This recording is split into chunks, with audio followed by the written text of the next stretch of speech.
नमस्कार दोस्तों, मैं सन्नी हिंदुस्तानी आप सभी का आपका प्यारा चैनल है इसका स्टडी में स्वागत है। तो चलिए आज जो प्रैक्टिस सेट रीजनिंग का 27 है और आर्मी के अग्निवीर आर्मी का है। तो बहुत इम्पोर्टेंट प्रैक्टिस सेट है। तो 22 अप्रैल को जो क्वेश्चन पूछा गया था इसी टाइप का बिल्कुल पूछा गया था। तो इसीलिए आप लोग को प्रैक्टिस सेट करा रहे हैं ताकि आप लोग का अगले जो एग्ज़ाम है, आने वाला जो एग्ज़ाम है 28 तारीख या 29 तारीख, फिर जून में भी हो सकता है, अप्रैल मई सब में होगा जो एग्ज़ाम। अभी इलेक्शन चल रहा है तो इसीलिए आप लोग जो है हमारे चैनल पे पहली बार आए, हमारे चैनल को सब्सक्राइब कीजिए और हमारे चैनल से जुड़े रहिए। आप लोग को डेली प्रैक्टिस सेट मैथ और रीजनिंग का कराते रहेंगे, ठीक है। और आप लोग भी प्रैक्टिस सेट डेली लगाइए ताकि आप लोग का जो है हैबिट बनता रहे और एग्ज़ाम में जो कम टाइम में ज़्यादा क्वेश्चन सोल्यूशन कर सके और वो भी बिल्कुल सही। तो हमारे चैनल पे जो मैथ और रीजनिंग का तैयारी कराई जाती है और वो इस शॉर्ट ट्रिक के साथ। तो आप लोग जो है अच्छे तरीके से तैयारी कीजिए और समझिए, ठीक। तो चलिए देखिए आज रीजनिंग का क्लास है। तो देखिए ये क्वेश्चन जो है हम बताए थे प्रैक्टिस सेट में हम बताए ये क्वेश्चन ऐसा ये क्वेश्चन जो है SSC GD में भी पूछा गया था। इसी टाइप का त्रिभुज कितना निकालना है और अदर टाइप का बहुत टाइप का पूछा जाता है। त्रिभुज में कभी कभी ऐसा पूछा जाता है, ऐसा रहता है, इसी में डबल रहेगा, कभी कभी ऐसा रहेगा, ऐसा भी रहेगा। तो 2-3 टाइप का क्वेश्चन पूरा प्रयाकर पूछिएगा, ठीक है।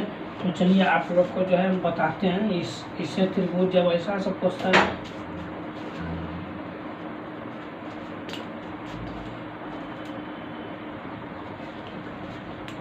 चलिए देखिए ये क्वेश्चन जो है इसको बिल्कुल इस टाइप का ये क्वेश्चन है और इसको किस तरीके से आप बनाइएगा। एक ये है और ये है। तो ये हो गया 1, ये 1, ये 2 और ये 3, ये भी 1, ये 2 और ये 3। तो 3 और 3 दोनों टाइप 3 है। तो 3 गुना 3 बराबर 9। तो ये हो गया आपका answer, option A is the right answer. तो ऐसे सब क्वेश्चन को इसी शॉर्ट ट्रिक के साथ बनाइएगा। तो चलिए क्वेश्चन नंबर 2 की ओर चलते हैं।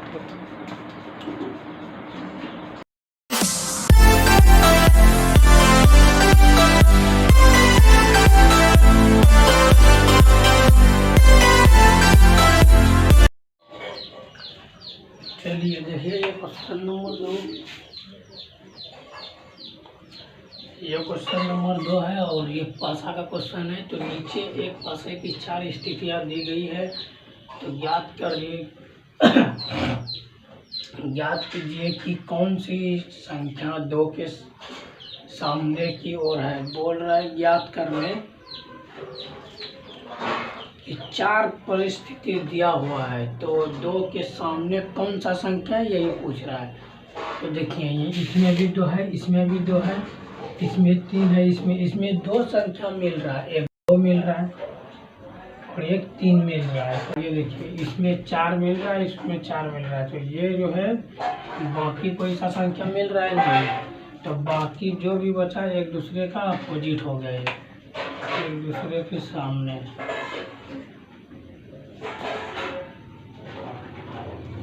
तीन का अपोजिट 6, 6 का अपोजिट 3। तो उसी तरह यहाँ है बचा क्या 5 और 2। तो 5 का अपोजिट कितना हुआ 2 और 2 का अपोजिट कितना हुआ 5। तो हमको क्या पूछ रहा है 2 के सामने कौन सी संख्या है। तो 2 के सामने कौन सी संख्या है, तो 2 के सामने 5। ये हो गया आपका answer, option D is the right answer. तो चलिए ऐसे सब क्वेश्चन ही आप लोग बनाइएगा अगर एग्जाम में आएगा तो। और कभी कभी ये 2 स्थिति दिया रहेगा, ये 4 नहीं रहेगा 2 रहेगा। तो इसमें पूछेगा कि 2 के अपोजिट क्या होता है और 2 परिस्थिति दिया हुआ रहेगा। तो 2 के अपोजिट क्या होगा, तो 2 के अपोजिट जो है 4, 5 होगा। या 3 के अपोजिट पूछेगा, 3 का अपोजिट 6 होगा। तो पैसा का क्वेश्चन जो है ऐसे ही आप लोग बनाइएगा। तो चलिए क्वेश्चन नंबर 3 की ओर चलिए देखिए ये क्वेश्चन जो है ये वेन डायग्राम का क्वेश्चन है और वेन डायग्राम से 2 से 3 क्वेश्चन पूछा जाता है प्रत्येक एग्जाम में। तो क्या यदि एक दर्पण को MN रेखा पर रखा जाए तो दी गई आकृति में से कौन सी आकृति प्रश्न आकृति सही प्रतिबिंब होगी। देखिए प्रश्न में इस टाइप का क्वेश्चन दिया रहेगा, ये प्रतिबिंब है, दर्पण है, तो ये इधर दिया है तो ये किधर आंसर में किधर आ जाएगा, इधर आ जाएगा, ये वाली इधर, ये इधर आके इधर पलट जाएगा, और ये इधर है तो ये इधर आ जाएगा। तो देखिए ये वाला डायग्राम किस ऑप्शन में है, तो ऑप्शन सी में है। तो ऐसे सब क्वेश्चन जो है सिर्फ इसको पलटा देना है। ये प्रतिबिंब दर्पण जो है इसे बनता है, उल्टा बनता है, तो ये इधर ऐसा है तो इसका डायग्राम वैसा होगा। तो ऑप्शन सी इधर राइट आंसर। तो चलिए क्वेश्चन नंबर 4 की ओर। चलिए देखिए ये क्वेश्चन नंबर 3 है और ये लूप संख्या का क्वेश्चन है। ये रीजनिंग का मेन चैप्टर है, बहुत इंपॉर्टेंट चैप्टर है, ठीक है। तो इसे सब रीजनिंग देखिए, ये लूप संख्या वाला जो है कभी कभी अलग अलग टाइप का, कभी कभी स्क्वायर रहता है, कभी क्यूब भी रहता है, तो ये सब आपको चेक करना है। कभी जोड़ कभी घटाव भी होता है, तो इस सब में आपको चेक करना पड़ेगा।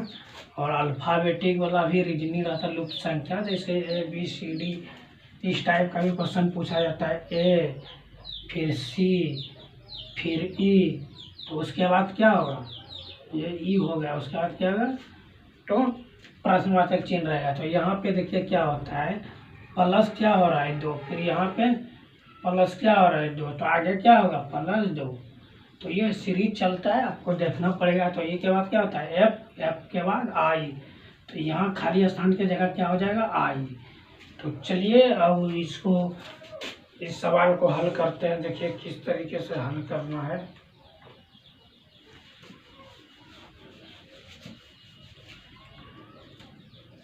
चलिए देखिए ये क्वेश्चन जो है, देखिए इसको 100 ट्रिक के साथ आपको हल करने बताते हैं। एक बार आप लोग सीख लीजिएगा, दोबारा आपको सीखना ना पड़ेगा। देखिए डिफरेंट देखिए दोनों का कितना है +3, फिर इसका डिफरेंट देखिए कितना है +5, ये 7 5 12, आगे देखिए कितना है, तो ये 12 8 20, 20 1 21 कितना है 9। अब चलिए इसका डिफरेंट देखिए ये कितना है, तो ये 2 हो गया, और ये आगे देखिए कितना है ये, तो ये 4 हो गया। अब देखिए आगे देखिए क्या प्रक्रिया, ये 2 से गुना है, 2 दूना 4, तो आगे भी क्या होगा 2 से गुना होगा, तो ये हो जाएगा 8, ठीक। तो इसमें जो है 8 किए तो 9 8 कितना हो गया, 9 8 कितना हो गया, तो 17, यहाँ पे +17 होगा। अब 21 और 17 को जोड़ दीजिए, कितना हो गया 38, तो ये हो गया आपका आंसर। यहाँ पे जो खाली स्थान है यहाँ पे 38 भरा जाएगा, तो option C is the right answer. तो लूप संख्या जब भी पूछेगा तो इसी शॉर्ट ट्रिक के साथ आप बना सकते हैं, ठीक है। तो चलिए क्वेश्चन नंबर 5 की ओर चलते हैं। चलिए देखिए ये क्वेश्चन नंबर 5 देखिए, लूप संख्या ज्ञात करें। तो आपको इससे पहले भी बताया लूप संख्या, और ये भी लूप संख्या। तो ऐसे सब क्वेश्चन को किस तरीके से आप शॉर्ट ट्रिक के साथ सोल्व कर सकते हैं। तो देखिए इसका एक सीरीज चलता है, इसको जोड़ घटाव गुना भाग सभी प्रकार का होता है, कभी कभी स्क्वायर भी होता है और क्यूब भी होता है। तो देखिए इसका प्रोसेस क्या है, ये 12 है, सॉरी ये 20 है, ये पहले वाला 20 है, तो 20 से 28 कितना हुआ +8, कितना हुआ 28, फिर 28 से 36, तो 28 से 36 प्लस कितना हुआ 8, ये +8 +8 हुआ। आगे देखिए क्या होता है 15, 15 से 25 कितना हुआ +10, फिर 25 से 35 कितना हुआ +10। तो चलिए अब क्या होता है, देखिए यहाँ पे एक मेन चीज़ कॉमन देखिए, यहाँ पे क्या हो रहा है, यहाँ पे +8 हुआ और यहाँ पे क्या हुआ +2, यानी +2 बढ़ रहा है, ठीक। तो आगे भी क्या होगा, ये 30 है तो प्लस क्या हो जाएगा 12, 30 और 12 कितना हो गया 42, फिर 42 और 12 कितना हो गया 42 और 12, तो ये हो गया 4 और ये हो गया 5, ये हो गया 54, ये हो गया आपका आंसर। तो आपका आंसर जो है option C is the right answer. तो जब भी इस टाइप का क्वेश्चन आएगा तो आप इसी शॉर्ट ट्रिक की मदद से आप बनाइएगा, आपका टाइम भी बचेगा और दूसरा क्वेश्चन भी बनाइएगा और जल्दी बन भी जाएगा। ठीक है, तो चलिए क्वेश्चन नंबर 6 की ओर चलते हैं।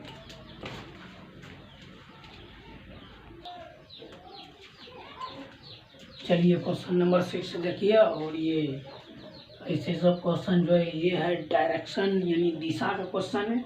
तो दिशा का जो चैप्टर है वो किसी भी एग्जाम के लिए, किसी भी कॉम्पिटिटिव एग्जाम के लिए 4 से 3 क्वेश्चन पूछा जाता है। ठीक है, 3 से 4 क्वेश्चन पूछा जाता है। कभी कभी 3 क्वेश्चन ही पूछता है, कभी 2 ही पूछता है, लेकिन मैक्सिमम जो है 4 तक पूछता है। तो सभी प्रकार का रखना है।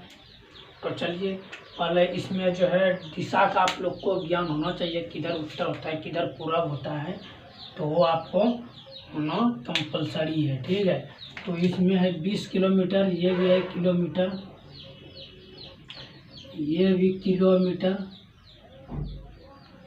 और ये किलोमीटर। ठीक, तो चलिए आगे की प्रक्रिया किया जाए। एक व्यक्ति 8 किलोमीटर, पहले दिशा डायरेक्शन, दिशा जो है आप लोग को पहले दिशा का ज्ञान होना चाहिए। अगर आप लोग दिशा डायरेक्शन का चैप्टर नहीं पढ़े हैं तो हमारे चैनल पर एसके स्टडी पे जाइए और जो है देखिए, उसमें डायरेक्शन चैप्टर है और बताएं, एकदम बेसिक तरीके से बताएं। तो चलिए देखिए, इधर क्या होता है, ये उत्तर,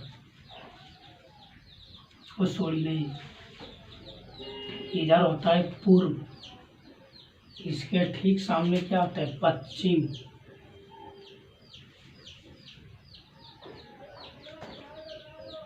इधर होता है ये पूर्व, इसके ठीक अपोजिट पश्चिम। ऊपर वाला क्या होता है, उत्तर, ऊपर वाला उत्तर, और इसके ठीक नीचे अपोजिट क्या हुआ, दक्षिण। इंग्लिश में बोलो तो इसको ईस्ट, वेस्ट, नॉर्थ, साउथ। ठीक, तो चलिए क्या था, एक व्यक्ति पश्चिम की ओर यात्रा करता है। मान के चलिए यहाँ से एक व्यक्ति चलना प्रारंभ किया, यह है प्रारंभ, प्रारंभ बिंदु के प्रारंभ स्थान, प्रारंभ स्थल। ठीक, ये हुआ प्रारंभ स्थल। तो एक व्यक्ति 8 किलोमीटर पश्चिम की ओर, पश्चिम की तरह इधर है तो यहाँ चलिए 8 किलोमीटर, ये हो गया 8 किलोमीटर। फिर हुआ, फिर बाएं मुड़ जाते हैं, बाएं नीचे की तरफ मुड़ जाते हैं, बाएं मुड़कर 6 किलोमीटर चलता है। तो ये हो गया आपका 6 किलोमीटर, ये 6 किलोमीटर चलता है। तो अब वह अपने प्रारंभिक स्थान से, स्थल से कितनी दूरी है, स्थान बोलिए स्थल बोलिए एक ही बात हुआ। तो ये है प्रारंभिक बिंदु, प्रारंभिक स्थान या स्थल, और ये रहा। तो आप याद कीजिए, हमको निकालना क्या है, यही करना है। ठीक, तो आप जो है, आप लोग को पता होता है कि ये त्रिभुज है और ये क्या है, ये कर्ण है। आप लोग त्रिकोणमिति में पढ़े होंगे, ये कर्ण, इसके ठीक अपोजिट क्या, इसके ठीक साइड ये लंब और ये आधार। ठीक, तो आप लोग जो है क्लास 10 में ये सब त्रिकोणमिति का पढ़े। अगर नहीं आपको त्रिकोणमिति का चैप्टर भूल गए, नहीं याद है, तो आप कमेंट कीजिए, उसका भी वीडियो एक बना देंगे। तो चलिए एक फार्मूला लगाइए, कर्ण बराबर क्या होते हैं, रूट अंडर लंब स्क्वायर और जो क्या होता है, आधार स्क्वायर। ठीक, ये होता है फार्मूला, ये फार्मूला होता है कर्ण बराबर। तो चलिए इसके अंदर लीजिए कितना है, 6 का स्क्वायर, फिर क्या है 8 का स्क्वायर। तो 6 का स्क्वायर कितना होता है 36, 8 का स्क्वायर 88, 64, 64 और 36 कितना होता है, तो पूरे हो जाता है 64 और 36 कितना हुआ, तो पूरे हो गया 100 हो गया। तो आपका जो है इसका वर्गमूल कितना हो गया 10, तो ये हो गया 10 किलोमीटर। 10 किलोमीटर आपका आंसर हो गया। तो यहाँ पे किसी में एक 10 किलोमीटर दीजिए, यहाँ पे लिखने में थोड़ा मिस्टेक हो जाएगा। 10 किलोमीटर, ठीक है। ऑप्शन में सिर्फ एक ऑप्शन सही रहना चाहिए, बाकी 4 जो है गलत रहता, 3 गलत रहता है, 1 सही रहता है। तो कोई सा भी ऑप्शन 1 सही रहना चाहिए। तो आपका आंसर क्या हो गया? आपका आंसर जो है 10 किलोमीटर हो गया। ये हो गया आपका आंसर। तो आपका answer 10 kilometre, option C is the right answer. तो डायरेक्शन का जब भी क्वेश्चन पूछेगा तो इसी फार्मूले पे बनाइएगा। कभी कभी दिशा पूछता है, इसमें तो दिया है बाएं पूरब की ओर, दक्षिण की ओर। कभी कभी इसी टाइप का सवाल रहता है, उसमें सिर्फ पूछेगा डायरेक्शन, यानी दिशा किस ओर खड़ा है। यानी मान के चलिए कि रमेश पूरब की ओर जा रहा है, 2 किलोमीटर चला, फिर पश्चिम की ओर 5 किलोमीटर चला, दाएं मुड़कर फिर दक्षिण की ओर। तो आप बताइए वो किस दिशा में है। तो ऐसा सब क्वेश्चन में दिया रहता है, पूरब पश्चिम उत्तर दक्षिण। तो आपको ये मेन डायग्राम है, मेन यही है। तो इसको आपको ध्यान में रखना है कि इधर साइड का पूर्व लेना है, ठीक इसके अपोजिट पश्चिम, ऊपर की ओर उत्तर और इसके अपोजिट दक्षिण। तब आपका डायरेक्शन दिशा का जितना भी क्वेश्चन होगा सभी शॉर्ट ट्रिक के साथ बन जाएगा। तो आप लोग एक बार स्क्रीनशॉट लेना चाहते हैं ले सकते हैं। तो चलिए आज का क्लास यहीं पे समाप्त करते हैं। अगर वीडियो अच्छा लगा तो लाइक शेयर कमेंट कर दीजिए। हमारे चैनल पर पहली बार आए हैं तो हमारे चैनल को सब्सक्राइब कर लीजिए, ठीक है। अगर फेसबुक पे देख रहे हैं तो हमारे पेज को फॉलो कर दीजिए। मिलते हैं फिर नए वीडियो में, तब तक के लिए जय हिंद जय भारत।